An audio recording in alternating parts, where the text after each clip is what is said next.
Hello बच्चों, तो आप प्रश्न को देखते हैं। बीजीय व्यंजक एक्स स्क्वायर प्लस 3 गुनी रूट एक्स माइनस 4 बहुपद नहीं है, यह हमें बताना है, अर्थात सत्य असत्य की हमें पहचान करनी है दिए गए कथन के लिए। तो दिए गए प्रश्न की मुख्य अवधारणा की बात करें तो बच्चों यहाँ पर हम बात करेंगे बहुपद में चर की घात जो हमें प्राप्त होती है वो क्या होनी चाहिए। तो चर की घात हमेशा अर्थात सदैव धनात्मक पूर्णांक होना चाहिए। ठीक है, तो ऐसा बीजीय व्यंजक जिसमें चर की घात सदैव धनात्मक पूर्णांक हो तो वह बीजीय व्यंजक बहुपद कहलाता है। तो उदाहरण के तौर पर हम देखें तो बच्चों देखो 2 गुणी x square plus 5x plus 2 क्या होगा, यह एक धनात्मक पूर्णांक है, यहाँ पर x की घात, तो यहाँ से हम कहेंगे यह बीजीय व्यंजक क्या है, बहुपद है।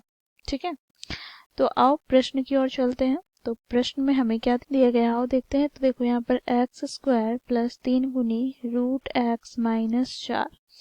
तो यहाँ पर बच्चों देखो x की घात क्या है, 2 है, जो कि एक धनात्मक पूर्णांक है। परंतु बच्चों देखो यहाँ पर x की घात क्या है, तो बच्चों देखो x वर्गमूल के अंदर में है, अर्थात इसे हम यहाँ पर इस प्रकार लिख सकते हैं एक्स स्क्वायर प्लस 3 गुनी x की घात 1/2 माइनस 4। तो यहाँ पर x की घात हमें प्राप्त क्या हो जाता है, 1/2, अर्थात बच्चों ये पूर्णांक नहीं है, तो यहाँ पर हम लिखेंगे क्योंकि 1/2 ये पूर्णांक नहीं है, धनात्मक तो है परंतु पूर्णांक नहीं है।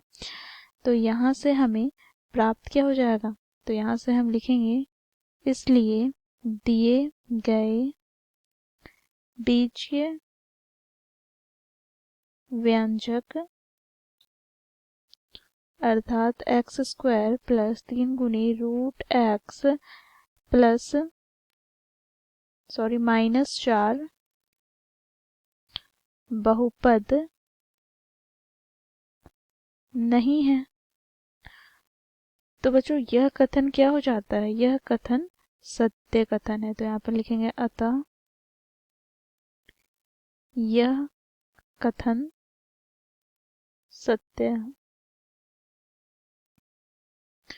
तो इस प्रकार बच्चों हम लोगों ने मुख्य अवधारणा की सहायता से बताया कि दिया गया कथन क्या है, सत्य है। आशा करती हूँ आप लोगों को यह प्रश्न समझ में आया होगा। धन्यवाद।